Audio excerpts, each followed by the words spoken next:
Hello, everyone. Welcome to Deconstructing the Dark Passenger podcast, the podcast about all things Dexter. I'm Jean. I'm Victoria. Today, Season 4, Episode 10, Lost Boys. Starting with Harrison getting his boosters. Yeah, it opens up like Dexter looking at a needle, and you're just like, very, very... A lot of the openings have kind of steered you different ways. Yeah, that's another thing. This season has got some great openings because you always think he's about to kill somebody. It's like, nope, just the turkey and Harrison getting shot. It's no big deal. He has, in lieu of the debacle with the air conditioner in the last episode, or in his shed in the almost debacle with the air conditioner, he has set up his new man cave in a shipping container appropriately. Yeah, he says it's appropriate. Yes, well it is, yes. And he's following Arthur. But Arthur's not on his usual routine. No, he's not. He's supposed to be going to choir practice, but he doesn't. No choir for Arthur. Well, now Dexter thinks... So Arthur... He thinks that Arthur has spotted him and is trying to shake him. Yeah. But he gets in this parking garage and he realizes he's following this family. And we know their names are Nick, Barb, Scott, and Abby because they have the fucking sticker on the back of the minivan. Never put your stickers on the back of your vans with names on them. Yeah. Well, the mother, the woman with the two kids, but the mother is not, it's the babysitter. It's not the mother. Now, Dexter is like, this is very confusing because he just finished his cycle. This would be very soon for him to start a new cycle. Yes. Getting the explanation here, Arthur, you think he's going to go after the babysitter. You think? He does not. He follows the boy. Dexter spots him in the parking garage as he's getting this boy getting into the van. He does the thing where he's 100 yards away. There's no way he's catching him. He's like, Arthur, dude, no. I know. I hate that. Like, just follow him. Keep following him. Why do you yell his name and let him get away? Wait, do you think he's going to be like, oh, Dexter's seen me, so I guess I have to let the boy go now? No, we know that's not going to happen. Just follow him, Dexter. What the hell? I yelled at this point, too. I'm like, no, don't. Yeah. Arthur says this thing where he's like, Dexter calls him, or he calls Dexter on the phone, and he's like, I promise I'll preserve this boy's innocence. Yeah. And he's like, look, I know you like protecting children, like Jonah, but I have a process, and as long as you let me have my process, everything will be fine. Yes. And Harry's there like, Dexter, if this is a new thing he's doing and this kid dies, this is all your fucking fault. You know this, right? Like, yeah, make him feel worse. Great. So Dexter goes to, he doesn't know where Arthur is. He's lost Arthur. Yes. So he goes to the Mitchell house. And Jonah's like, what do you want? What am I supposed to do? What do you want me to do about it? Arthur has gone under the pretense of another four walls build, In Naples. To Naples. And Dexter's like, you need to help me out. And Jonah's like, I don't know what you want me to do about it. I don't want him to come back because when he's not here, things are fine. Yes. I can't leave because Dexter wants to know, well, why don't you just leave? He's like, I cannot leave my sister and mother alone with him, which will be very ironic later, but we'll... Oh, yeah. And Dexter's like, dude, I'm sorry, but there's a big old ugly ass world out there. It's beyond your door and you got to deal with it. He manages to talk Jonah into like helping him, trying to figure out what Arthur's up to, like where he is, what he might be doing. And we see Arthur with the boy. Arthur's setting up some trains. And he's calling this boy. The boy's name is Scott, but Arthur is calling him Arthur. Yes. Okay, now we know. Okay. We got the whole family here. Yes, we do. Dexter starts doing some research, and he finds that he's going basically through all of Arthur's other previous cities. In New Orleans, there was a missing boy, and he realizes it's a pattern of 4, not 3. Yes. So he's the quadruple quadruple killer doesn't sound as cool as Trinity. So. Yeah, so we'll keep it with Trinity. Trinity. And but it's a different. It's part of his cycle that nobody saw because Lundy only investigated murders, so he never noticed the missing boy part. And the missing boy is the beginning of the cycle because Yes. a 10-year-old boy goes missing, and 5 days later, a woman is found dead in the bathtub. And then 5 days after that, you've got the jumper. And then the man with the man is bludgeoned. Yes. This is a lot of people. I don't know. Is this his turnaround? Is this quick normally? This man's killed a lot of people. 4 in 20 days? Yeah.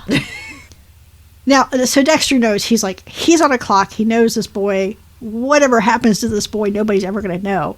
So he's like, I got to figure out what the fuck is going on. Like, where'd Arthur go? Where did he take this boy? He's at the station, looking disheveled. Yeah, he does. Too much caffeine.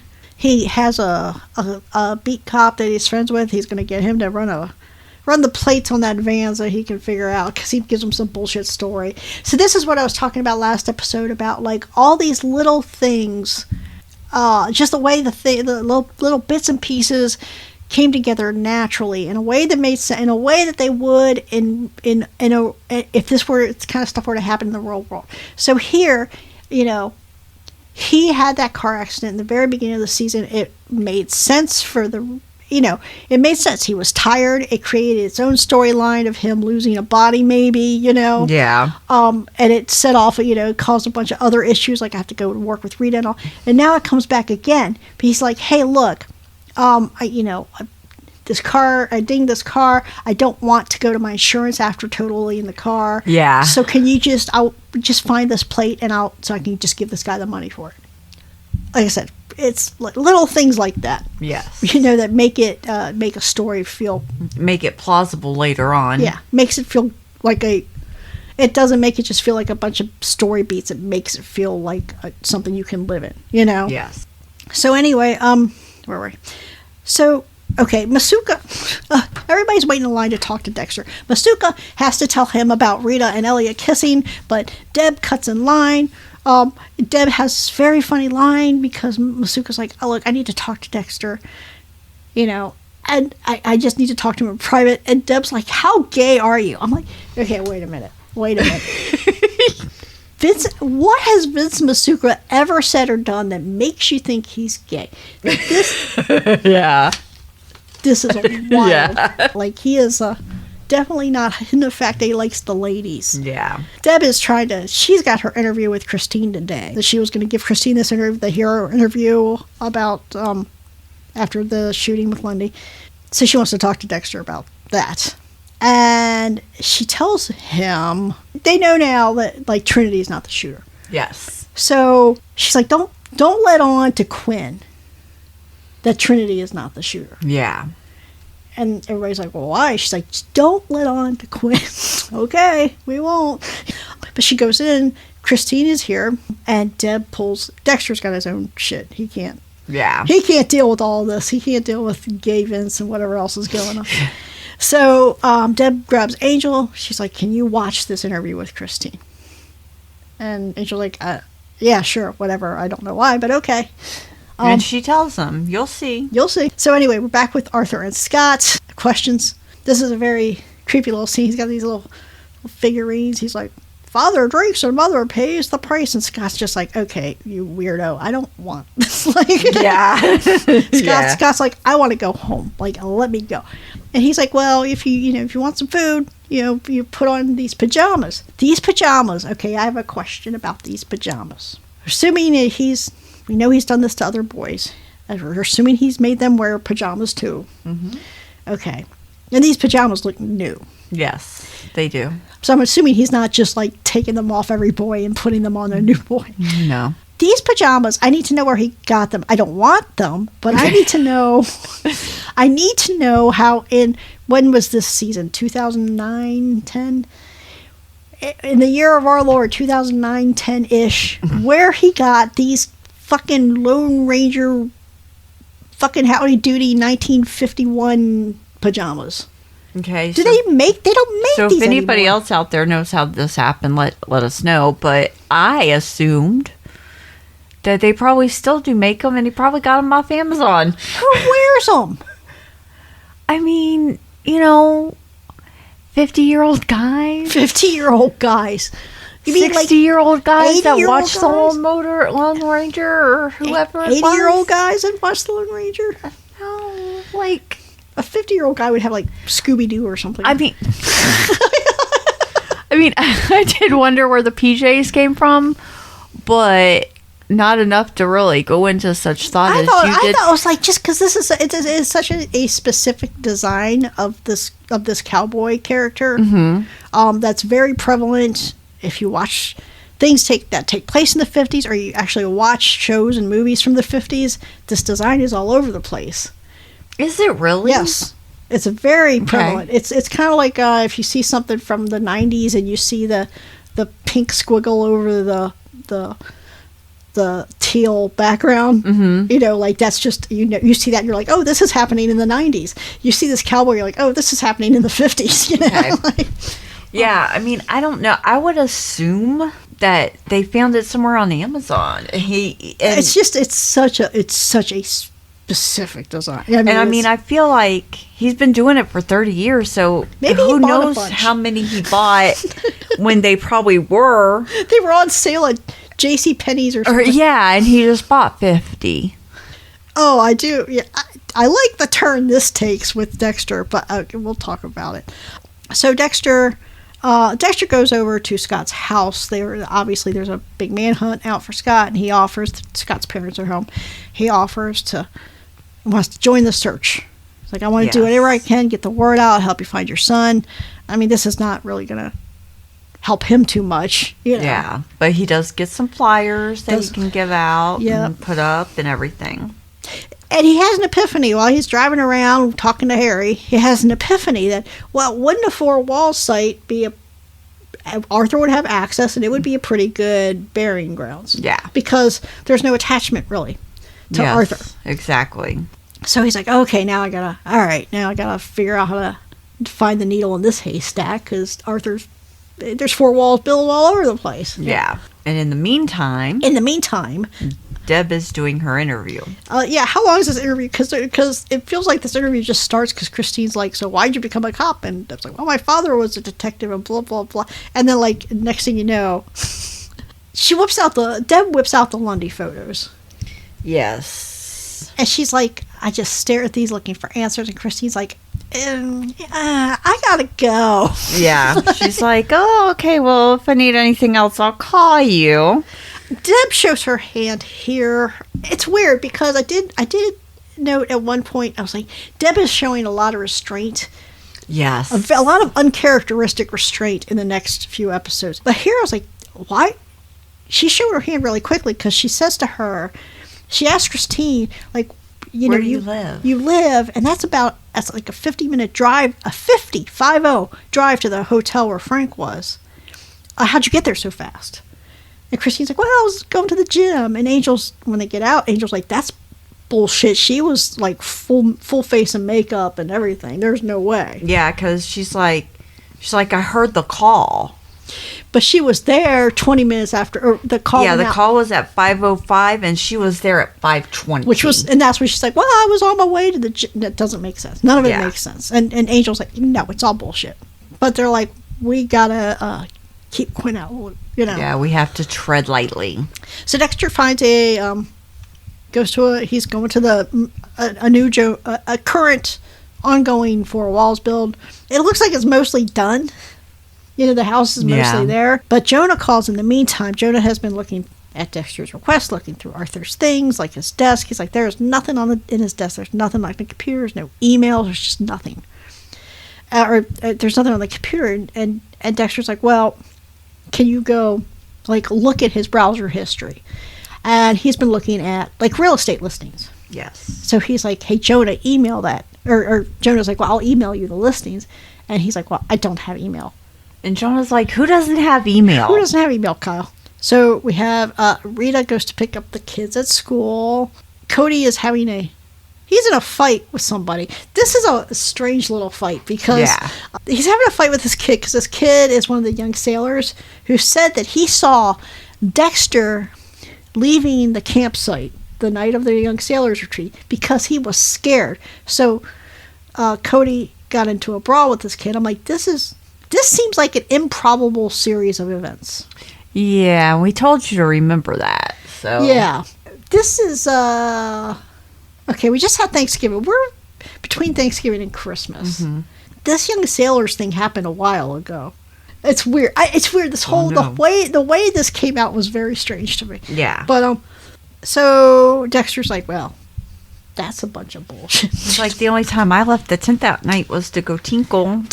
Well, he said to look for a tree. So Trinity and Christine are on the phone together, and she's like, I need to see you, because she realizes that Deb is onto her. Yeah, she's like, I think I'm in trouble. This is a great scene because, well, Trinity's like, there's a reason we only see each other a couple times a year. Yeah. I do want to take the time. We talked about Christine having some great scenes in the back half of the season. Like, this is one of them. Yeah. She's on the phone, and he hangs up on her. He's like, I have a full life, a family that needs me, and he hangs up on her, and she's just like, but I think I'm in trouble. Yeah. It's really good. Yeah, it is good. Very convincing. I mean, like, really good, like, you felt it with her. Yeah, you did, because she's like, I need you, and he's like, he's like, I'm doing shit, leave me alone. Yeah, and he hangs up, and she's like, but I think I'm in trouble. Yeah. And it's like tears streaming down her face, and you're like, oh, honey, you're in more than trouble. You're definitely. But you feel it. Like, you feel that emotion. Yeah, you do. So, Trinity and Scott are hanging out in what appears to be a basement. Yeah. And you can see Trinity goes down. Mm-hmm. Like, you can see the door open and the light. So, he's going down. So, it's like, it's like a basement or a cellar or something. Yeah. And he is... He's playing all these old 50s records, and he is teasing this boy with these burgers. Scott's kind of looking at the burger, and he's like, well, you can have one if you get to those pajamas. This guy's like, ugh, fucking fine. So he does. He puts on the pajamas so he can eat. My question was, where did he get the food from? It didn't look like he got it from a diner that his van got spotted at. Oh, yeah, I forgot about that part. But, yeah. I mean, because it looks like... it's takeout, of course, but I couldn't figure out if maybe it was like one of those older fast food places that just doesn't exist anymore. I mean, no, it was the diner, because they talk about his van was spotted at this diner. Yeah. Mm-hmm. So anyway, Dexter is still searching. He's going through this list of real estate listings, going to each house, finding nothing. Of course, Rita calls with Harrison and his fucking fever in the middle of all this. Remembering when this season came out, and we had talked the last season about that was right in the middle of the financial crisis. And yes. I was like, this is a hell of a time to get into real estate, Rita. Yeah, really. But he goes down to into the basement of this one house, and there's a family there, and they're squatting, and they're like, I just need a safe place to keep my kids at night. And he's like, I'm not saying going to anything. tell. Yeah. But it felt timely, It did. Talking with Rita, Paul's parents want to take the kids to Disney World. And Dexter's like, Paul's parents? Okay, so they made Paul. How cool can they be? Yeah, but Rita assures him they're great. They're not like Paul. I'm like, but they made him. Their DNA must have clashed in womb. Poor little Cody's got a black eye. Yeah. So Angel and Deb, they're trying to figure out what's going on with Christine, because they're like, well, what if she's covering for a source who knows something? I'm like, that doesn't make sense. That feels like you just threw that in there. And they realize, well, she's the same height as the shooter. She's Vince's height. Like, they're going to have to figure this out. Like, they have to figure, we got to have a reason to go after her besides, she's the same height as Vince Masuka. Yeah, and they can't let Quinn know. They can't let Quinn know either, yeah. And, yes, Quinn, because Quinn's got a fucking persecution. He just, he thinks all the Morgans are after him. I'm like, you're the one that started it with all of them, Yeah. You just had to not be an asshole. And then they decide, because Angel asked Deb, did you get her fingerprints? And she's like, yeah, I got them on some of the pictures that I actually got her to pick up. And he's like, well, and Deb's like, we could get her DNA and check it against the database. And this is where Quinn's going to end up being told, because they need her DNA, but they don't have a reason. They can't get a subpoena. Right. So they need to find a way to get her DNA, and Quinn is obviously that link. And this is where he's like, just basically like, the Morgans are out to get me. Yes. But she does talk about it. She gets the toothbrush that Christine keeps over at Quinn's house. And Vince doesn't want to process it because Project Runway is on. She's like, Vince, please run it ASAP. Yeah. So he does. Dexter is still looking for houses. There's this blood report. Okay, this is very... You know that Dexter is out of sorts because, for the most part, he's always like... He's got to keep the top level shit in order because that's how he maintains. Yeah. So Maria's asking him for this blood report. And he's like, yeah, I'm working on it. She's like, I have a hearing tomorrow. I need this blood report, you know. And he's like, you'll get it. And I'm like, this blood report will come back again. Yes. And it's wild. I think, like, it felt weird here because, like, okay, Dexter, do your thing and then come back and do this. But I know he's on a clock, but still, you know. Yeah. So Joey and Christine, they're making Christmas plans. She notices that her toothbrush is missing. And she's like, he's like, well, maybe the maid threw it away not thinking or something like that. And he gives her a brand new one. And she makes a move trying to have sex with him. And he's like, it's not a good time. And she's like, well, maybe it's a good time for me. Yeah. She gets really bitchy. She gets really at bitchy. this point. But she does she calls her father again. And she's like, yeah, you know, I might be in trouble. And she leaves a message. I need to talk to you about the woman in the bed. Yeah. Okay, so we all know what that is, right? Yep. We think we know. Speaking of daddy. Oh my God.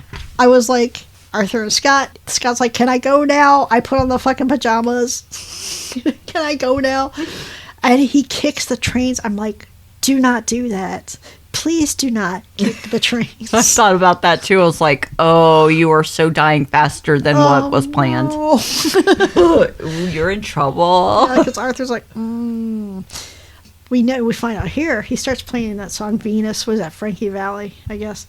And he's playing that song Venus. He plays guys, these old record players they used to have that you open them up, like you can carry them around and you open them up.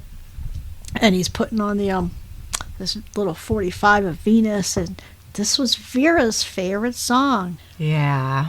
I can't get past this. I can't get past this thing, this explanation he gave for what happened to Vera. And he was just standing there watching her in the shower. It was innocent.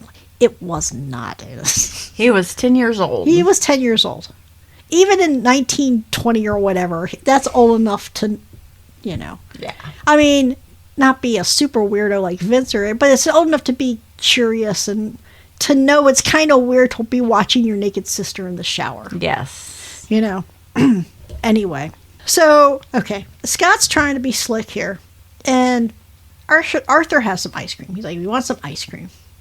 Because Arthur's kind of breaking down. Yeah. And he explains to Scott, like, I lost my sister. You know, he doesn't give him all the gory details. And Scott's being very sympathetic, you know. He's trying to kind of smooth things over. He's like, why don't we play trains for a while and then you can take me home? Yeah. And Arthur's like, well, I got some ice cream. And he's like, okay. And he's like, how about you finish your ice cream treat and then I'll take you home. Well, there's something in that ice cream. Yeah, you see Arthur put the powder on top of the ice cream and hand it to Scott, and then, interestingly enough, watches him eat it. It's so creepy. Yeah, the way he's just watching him scoop it into his mouth, I was just like, it's yeah, so cool. kind of give that away. Scott wasn't like, this tastes weird. I mean, I would have been like, why are you watching me so intently eating this ice cream? I think at this point, Scott's just like, this freak is going to let me go, so I'm just going to eat this fucking ice cream. Like, I don't know. Maybe being lactose intolerant just gives me more. I love ice cream. I'd be like, I cannot eat that ice cream because you do not want to know what's going to happen later. I'd be like, this is like the cheap school lunch ice cream. I don't want that. Yeah. Go get me some basketball stuff. Yeah. So Dexter is still working on this. He's at the station. He's trying to get information on more houses. He gets the location of Arthur's van. It was spotted. The uniform the beat cop came back with, it was seen at this diner. Yep. So he's like, okay, so he's not going to go very far away from this kid to get food. Yes. So he can kind of narrow things down from here. And so he's like, I got to go. And Joey, because Joey's like Mr. Half Day, where you going? And he keeps, every time he sees Dexter walk out, he's like, where you going? Where you going? Yeah. Dexter's like, I don't know, kill the guy you're looking for, save a kid, pick up diapers. Val. We remember Val from a couple episodes ago. Yes. She shows up at the station. Deb calls her one of Dad's old fuck buddies, emphasis on old. Yeah. Uncalled for. And Dexter's just like, gotta go. Val has revealed that Harry dumped her for another CI. And she's still, 30 years later, holds a grudge. She went to the chick's house. And yelled at her. And her two little boys were there. Yes. Yeah, but Deb doesn't pay much attention to that because of Val is Val, right? Yeah. DNA results come back from the toothbrush. Christine is related to Trinity. We knew that. But now they know that too. They just don't know how. Yeah. Okay. Dexter finds, he's looking for houses. He doesn't find a house, but what he finds is an air tube sticking out of the ground, which goes to a bomb shelter. Yes. It's the right place, because we see the train and we see the ice cream and the burger wrappers, but they're gone. Yeah, and Dexter's like, they were here. We find out, this is where we find out questions. Christine was with Arthur the night of one of the bathtub murders. The very first bathtub murder in Miami. Yes. The house the one that just happened at. Yep. Right. She was in the car. She said she was 5 years old. She's in the car waiting for him. She's getting restless. She goes to go find him, and she looks in the window, and she sees the woman in the bathtub. Yes. And so she admits that he had sent her postcards throughout the years, and she matched the postcards to bathtub murders around the country, and she put it all together, and she admits that she killed Lundy because she knew that Lundy was getting close after they had run into each other. Yeah, because she saw when they ran into each other. Arthur is not pleased about any of this. She lays it all. Arthur's not happy because she's like, yes, the police have started asking questions, and she has all the daddy issues, right? And he's like, I appreciate you put yourself at risk for me. And she's like, that's right, I did. All your other kids suck. You don't see them putting themselves at risk for you. Exactly. But, as soon as she's out at earshot, he's like, stupid fucking cunt. Yeah. You can't get enough of that word. I know, he can't. Yeah, because she's like, I'd do anything for you. And I'm just like, honey, you're not special. He doesn't love you either. He doesn't like anybody. He literally doesn't like anybody. Yeah, and then he calls you a cunt. Well, who doesn't he call a cunt at this point? Is there anybody on the show that he hasn't called a cunt? Deb? Well, he called Sally a cunt. Mm-hmm. And he's called Christine a cunt. He called somebody else a cunt. Oh, the woman, the jumper. He did call her a cunt. Yes, he did. Jeez, what a piece of shit. So anyway, Dexter's priorities have changed. He's like, okay, wait a minute. All right, hey, wait a minute. 4 walls builds that he's been looking at, those have all been basically completed builds. Like, all they needed was like a paint job and some carpet. He's like, no, he wouldn't be any of those places because he wasn't ready yet. Now he's ready. We want a 4 walls build where they have just poured a foundation. Exactly. That's where you bury a body, because once the house is on top of it, nobody's getting to it. Yep. And so he finds it, and he surprises Arthur in the middle of burying Scott. Okay, he's zipping Scott into a body bag and then dumping it into the Foundation. Yes. Why is he putting it in a body bag? I'm not sure about that. Okay. I thought might be something I'm missing about. I mean, I know that the reason to put him in the body bag is so that when Dexter pulls him up, he's not already dead. I mean, I don't know if there was a smell thing or why Trinity put him there, because yeah, I don't understand why the body bag either, especially with what you see later. Yeah, but I do like this. So Dexter rolls up on him. He's like, hey, look, burying a child in cement is not very Christian. Yeah, and he's like, Kyle, this doesn't concern you. He keeps calling him a pedophile. Yeah, Arthur does not like that word. He does not want to be called a I mean, like, hey, good for you, Arthur, for having hard lines. Yeah. I mean, that's, a lot of people don't, it turns out. Christine is at home. There's a knock on the door. Another truly great scene. Not necessarily Christine's performance here, but just the unveiling of the scene, because she's like, opens the door like, Daddy, and it ain't Daddy, it's Miami Homicide. Yep. And they're all just like lined in the hallway like, you're coming with us. Yeah, Angel, a regular patrol guy, and then Joey and Deb. Yes. So Dexter gets home. He's got couch time with Rita. They found the boy. It's on the news. Think the house is quiet. Nope. Here comes Harrison. Wah! So Dexter's like, I'll get it. And Rita's like, but you're always so tired. I'm like, wait a minute. You're so tired. Rita, since when did you give a shit if he's tired? That was the entire premise of the first half of the season, is that you're just like, whatever, I don't care if you're tired. Do your thing. Exactly. He has a sweet moment with Harrison, because he's like, well, I promise you that no one will hurt you. Especially me. Especially me. Well, we'll see about that, won't we? It was really sweet, though. It was sweet. I like seeing him with Harrison, especially if you've seen... not necessarily the rest of the series, but if you've seen the other shows in the franchise, you really appreciate going back and looking at these older seasons when Harrison was young and seeing how he learned to relate to him. Yeah. And you really appreciate his relationship with Harrison. Yeah, you do. He is just so sweet and loving with him. Yeah. He really is. And Dexter, Harry at one point is telling you have a soft spot for kids. Maybe it's just because it reminds you of what you lost in the container. I'm like, I think normal people, I mean, some people just don't like kids, and that's fine, like, whatever.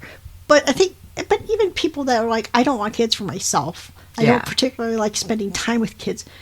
Most normal people have a soft spot for kids. Yeah. I think it's and I don't even think like this is just a human thing. Like most animals in the animal kingdom are protective of children. It's a biological thing about the perpetuation of the species to protect the little ones. Yes, it definitely is. Yes. And if somebody doesn't have that instinct, or at least I mean, obviously, like some people, like I said, some people just like just kids aren't my thing.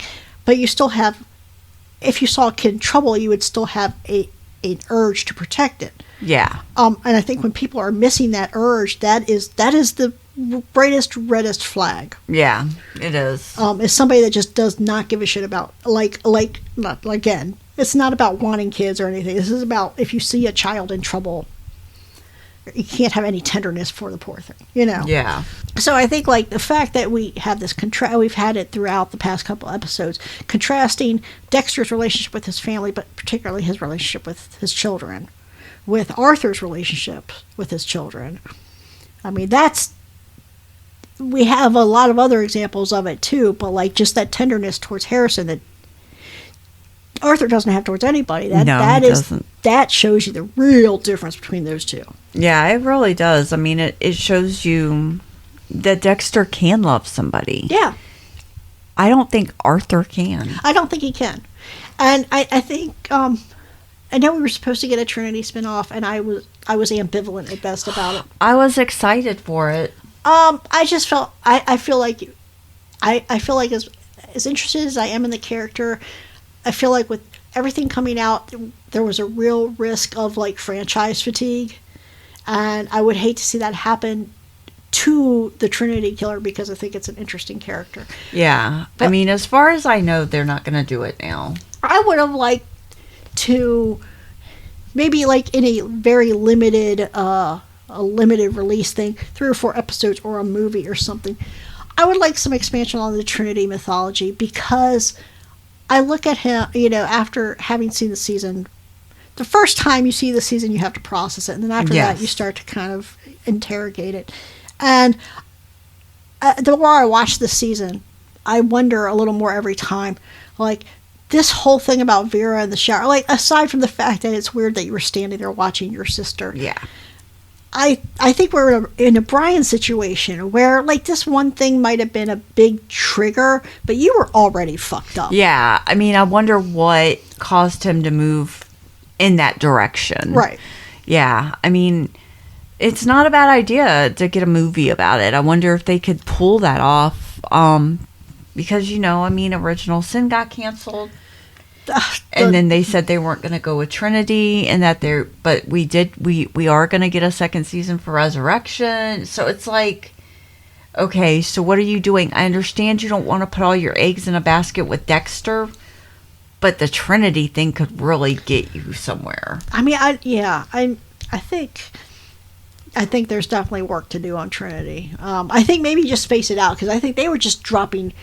I love Dexter, and it was like, this is a lot of Dexter all at once. Like, maybe space it out. Like, let Original Sin and Resurrection run their course, and then maybe work on the Trinity stuff. Yeah. You could do a series that is just each season is one of the background of one of the big bads. We get a season about Brian, a season about fucking Lila, a season about the Skinner, a season about Trinity. That would be awesome, because I would like to know Lila's background and what made her into such a pyro. Yeah.